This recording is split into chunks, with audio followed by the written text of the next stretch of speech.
Hola, ¿cómo están? Bienvenidos a este tercer módulo sobre el concepto de negociación de CNC Capacita.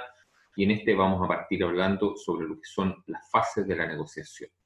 En toda negociación se pueden distinguir tres fases diferenciadas, todas ellas igualmente importantes. Va a estar la preparación de la negociación, el desarrollo de la negociación y el cierre de la negociación. La preparación de la negociación es el periodo previo a la negociación propiamente dicha, y es un tiempo que hay que emplear en buscar información y en definir nuestra posición. Tenemos que recopilar la información pertinente, toda aquella información que va a ser útil para el logro o para el desarrollo de nuestro objetivo. Tenemos que clarificar nuestra oferta, tenemos que saber con claridad qué es lo que estamos dispuestos a ofrecer y sobre qué elementos estamos dispuestos a lograr un acuerdo o a establecer un acuerdo. Tenemos que procurar conocer a nuestros competidores, ¿cierto? El conocimiento de la competencia es muy relevante a la hora de participar de una negociación, porque nos podemos ver confrontados por la contraparte a algún elemento que ellos perciben como débil en nuestra propuesta y que es una fortaleza en la propuesta de un contrincante o de un competidor. Si nosotros tenemos una respuesta a esta situación, vamos a poder afrontar ese evento de mucho mejor manera y con mucho mejores resultados. Tenemos que definir con precisión nuestros objetivos, es decir, tener perfectamente claro qué es lo que queremos lograr. Tenemos que definir la estrategia. Recuerden que la estrategia era el marco general de planificación en función de la cual nosotros íbamos a establecer una forma de afrontar el proceso de negociación, y tenemos que definir cuáles son las tácticas que estamos dispuestos a emplear. Tenemos que contactar con otros departamentos cuando esto sea parte pertinente, ¿cierto?, el proceso de negociación, y unificar criterios. Sí, varios elementos de una organización, varias partes de una organización van a formar parte de un proceso de negociación por separado. Los criterios deben necesariamente estar unificados de tal manera que lo que hizo una parte no sea deshecho por la otra. Y debemos determinar cuál es nuestro margen de maniobra, es decir, hasta dónde podemos ceder, cuánto podemos entregar o en cuánto podemos transar en relación a los objetivos que nos habíamos planteado inicialmente, qué tipo de acuerdos vamos a firmar o estamos dispuestos a firmar y cuáles puntos van a requerir siempre autorización de los órganos superiores. No confundir esto con aquel elemento táctico en el cual nosotros argumentamos que requerimos apoyo o que requerimos autorización de un organismo superior como una forma de dilatar la negociación o como una forma de ejercer presión en la negociación, sino que esto tiene que ver efectivamente con cuáles de los puntos de la negociación nosotros tenemos la facultad de acordarlos y firmarlos y dejarlos definidos, y cuáles van a requerir siempre la autorización o la decisión de un organismo superior. El desarrollo de la negociación, dejamos de lado el aspecto preparatorio de la negociación y pasamos al desarrollo, ¿cierto? Al eje de la negociación, al elemento central. En el desarrollo de la negociación vamos a ver que se abarca desde que nos sentamos a la mesa de negociación hasta que finalizan las deliberaciones, ya sea con o sin acuerdo. Este es un punto que surge ahora y que no habíamos tocado anteriormente. Una negociación no siempre va a implicar llegar a un acuerdo. Una negociación puede terminar trunca, una negociación puede terminar fallida, y podemos salir de la reunión de negociación o podemos dar por terminado el proceso de negociación sin lograr el acuerdo que estábamos esperando. Y por lo tanto, eso es algo que siempre vamos a tener que tomar en consideración, vamos a tener que ponerlo en la balanza. Es la fase, el desarrollo de la negociación, en que ambas partes intercambian información y definen sus posiciones, detectan las discrepancias y tratan de acercar posturas mediante concesiones. Recuerden también que las concesiones se encuentran mucho más presentes cuando hay un enfoque orientado a la persona que un enfoque orientado a la tarea, en la cual en realidad lo que nos importa es imponer nuestra propia posición y nuestros propios objetivos por sobre los del otro. Su duración es indeterminada, requiriendo frecuentemente altas dosis de paciencia. Por lo general, no es conveniente precipitar acontecimientos, siendo preferible esperar a que las ideas vayan madurando. Y el cierre de la negociación, que, como mencionábamos anteriormente, puede ser sin acuerdo o con acuerdo. ¿Ah? Antes de dar por alcanzado un acuerdo, hay que cerciorarse que no queda ningún cabo suelto y que ambas partes interpretan de igual manera los puntos tratados. Una vez cerrado, hay que recoger por escrito todos los aspectos del mismo. Conviene estar muy atento, ya que en el documento se tienen que precisar muchos detalles que hasta ese momento probablemente apenas se hayan tratado. Es relevante, cuando se cierra un acuerdo, dejar claro que ambas partes entendieron lo mismo. Y en ese sentido, tomar registro escrito es quizá la mejor herramienta, porque puede pasar que, si bien la verbalización de cierta parte del acuerdo o del acuerdo global en sí esté expresado de determinada forma, lo que ambas partes entiendan por esa verbalización puede ser diferente o puede eventualmente estar sujeto a interpretaciones. Sobre todo si este acuerdo a su vez después va a ser evaluado por otras instancias dentro de la misma organización o va a tener una duración en su efectividad, en su eficacia, en su acción, que va a superar la presencia en la organización de las personas que participaron de la toma del acuerdo y por lo tanto los términos en los cuales se firma el acuerdo deben estar claros, definidos y no deben estar sujetos a ningún tipo de ambigüedad. Un malentendido que no se detecta a tiempo o una cláusula de contrato que quede ambigua puede dar lugar el día de mañana a una disputa legal. Y eso es algo que siempre tenemos que tener claro. La negociación también puede finalizar con ruptura.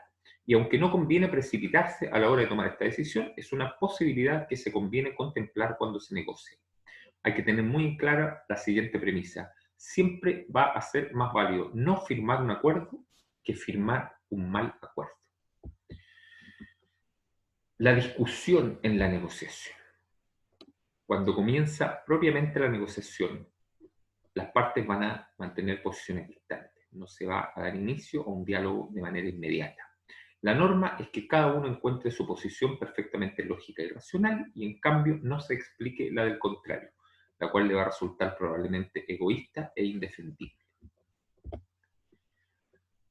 Este hecho va a llevar frecuentemente a ver al oponente de manera negativa, como un enemigo al que hay que frenar para evitar que se aproveche de nosotros. El fallo de este planteamiento reside en no entender que los intereses de la otra parte son tan legítimos como los nuestros. Recuerden que siempre hay que tener en consideración a la hora de procurar tener una estrategia de ganar-ganar, la consideración con respecto a cuáles son las premisas importantes para la contraparte. Hay dos posiciones enfrentadas, pero que de ello no tiene que derivarse que las personas tengan que estar también enfrentadas. Es decir, hay que tener la capacidad de actuar como representantes de una idea o como representantes de las necesidades o los criterios de una empresa, pero que no necesariamente eso me implica a mí en términos personales. Yo estoy involucrado, tengo un nivel de compromiso, ¿cierto?, con la acción que estoy acometiendo y tengo que darle creatividad a esta acción. Sin embargo, es bueno diferenciar el hecho de que la persona es una y los requerimientos de la empresa es otra, porque eso nos va a permitir también entrar en el terreno de la animosidad, en el terreno de la afectividad y nos va a permitir sensibilizarnos en el trato con la contraparte y en función de algunos ámbitos más informales, eventualmente avanzar en el logro de ciertos objetivos. En lugar de ver al interlocutor como un enemigo, habría que verlo como un colaborador, con quien debemos trabajar conjuntamente para tratar de encontrar una solución satisfactoria para ambas partes. En las negociaciones hay que enfrentarse a los problemas con determinación, pero mostrando el máximo respeto hacia las personas, es decir, el ser firme en una negociación, el ser decidido, el tener claro lo que tenemos que lograr, no implica descalificar a la contraparte, no implica descalificar a otra persona.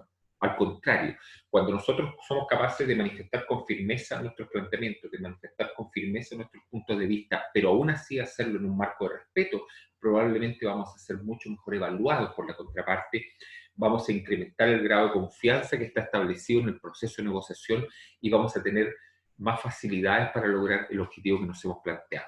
Es lógico defender nuestras posiciones y rechazar aquellos planteamientos de la otra parte con los que no coincidimos, pero ello sin dañar la imagen de nuestro oponente. No tenemos por qué ofender, no tenemos por qué descalificar, no tenemos por qué ser peyorativos. Basta con afirmar nuestra posición con firmeza y con claridad de ideas, ya que las relaciones personales podrían resentirse. Exponer las opiniones con firmeza, no usar la arrogancia nunca y no rechazar las opiniones con desprecio.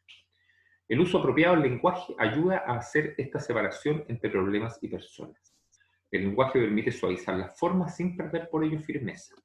No es lo mismo decir, lo que usted está diciendo es una ridiculez. ¿Ah? Es la cosa más estúpida que he escuchado y no puedo creer que estoy escuchando esto en el contexto de esta conversación tan relevante en el cual estamos procurando llevar a cabo un proceso tan complejo y tan extendido como esta negociación que nos tiene sumidos aquí hace X cantidad de días. ¿Sí?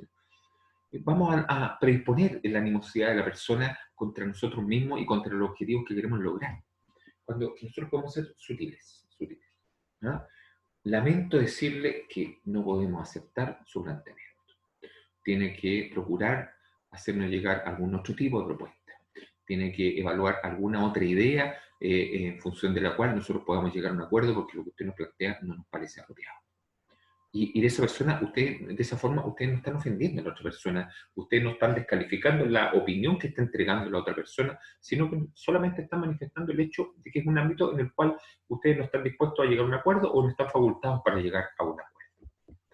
Durante la negociación hay que mantener las reglas básicas de cortesía.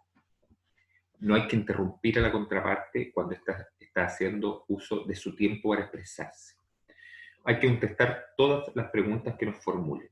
No hay que guardar silencio, no tiene sentido, sino presentan alguna inquietud y no tenemos la respuesta, tenemos que ser capaces, por ejemplo, de utilizar una estrategia que habíamos mencionado antes dentro de la estrategia de presión, que era señalar que esto requiere la consulta de un especialista, requerimos más tiempo, requeríamos consultar a nuestro organismo superior. Pero quedarnos en silencio o decir sencillamente que no sabemos o que no queremos contestar o que no estamos dispuestos a hacerlo, va a entorpecer la negociación y va a legitimar nuestra propia posición. De la misma manera en que no tenemos que interrumpir a la contraparte, tampoco tenemos que monopolizar la conversación. Es decir, tenemos que dar pie a que otros opinen. Tenemos que dar pie a a ocupar equitativamente el tiempo disponible, a darle tanta importancia al expresar opinión como al escuchar opinión. Y además siempre debemos mantener contacto visual con el interlocutor. El mantener contacto visual con el interlocutor, primero, nos permite discriminar con respecto al uso por parte de herramientas no verbales de comunicación. En segundo lugar, nos va a permitir establecer un lazo de direccionalidad en el cual vamos a poder generar una mayor confiabilidad, producto del hecho de que la persona con la cual nos estamos vinculando siente que nosotros nos referimos a él permanentemente y no estamos desconociendo su realidad ni su presencia en el contexto en el cual nos desempeñamos. Las posibles pausas, intermedios, almuerzos, etc., hay que aprovecharlas para dejar de lado el tono formal y acalorado de la discusión y tratar de recuperar una atmósfera más distendida. El mensaje es que una cosa pasa en la mesa de negociaciones y otra muy distinta es la relación personal entre las partes. Dos partes pueden, supongamos que un proceso entre dos ámbitos organizacionales, dos empresas, ¿cierto? O dos servicios dentro de una misma organización, constantemente se ven enfrentados en procesos de negociación, las mismas partes. Y adquieren un conocimiento entre ellas, ¿cierto? Y adquieren un cierto nivel de intimidad, de interacción personal, en donde el elemento que tiene que ver con la tarea va a ser una cosa y la condición personal va a ser otra. Y siempre es bueno separar ambas partes porque nos permite obtener también algunas ventajas dentro de las definiciones estratégicas y de las tácticas a ocupar en el proceso de negociación. Por último, el control emocional en la negociación. La negociación genera a veces tal estado de tensión que puede llevar a uno a perder el control. Sube el tono de la discusión, se hacen comentarios muy fuertes, se dicen cosas que no se piensan, surgen los enfados, etc. ¿Qué se recomienda? Mantener siempre la calma y ser comprensible con este tipo de reacción del oponente. No hay que tomarlo como un ataque personal. Ante un comentario impertinente o ante un ataque personal, conviene mantener la calma y no responder en el mismo tono. Es decir, nunca responder a una agresión con otra agresión. Al contrario, debemos, en el peor de los casos, hacer un énfasis con respecto a que no estamos dispuestos a recibir agresiones de ninguna naturaleza y plantear algo que planteábamos en otro módulo con respecto a estas mismas temáticas, que era, por ejemplo, decirle, a ver, la conversación no va a continuar o la negociación no va a continuar hasta que nosotros recuperemos un marco de respeto y nos calmemos. En esta condición de constante agresividad, en esta condición de constante exposición a descalificaciones por parte suya, nosotros no podemos continuar este proceso de negociación. Esa es la forma correcta de afrontarlo. Responder de la misma forma no va a conducir a ninguna parte. En ninguna discusión se debe acorralar al oponente. Siempre hay que tratar de darle una salida airosa. Es decir, siempre tenemos que procurar cuidar la integridad emocional de nuestro oponente de tal manera de que él no se sienta perjudicado. El resultado de una negociación siempre tiene que ser idealmente un resultado en el cual incluso aquella parte que cede más que la otra sienta que no fue particularmente perjudicado y que no sienta que se le pasó por encima, y eso es algo que siempre hay que tener en cuenta.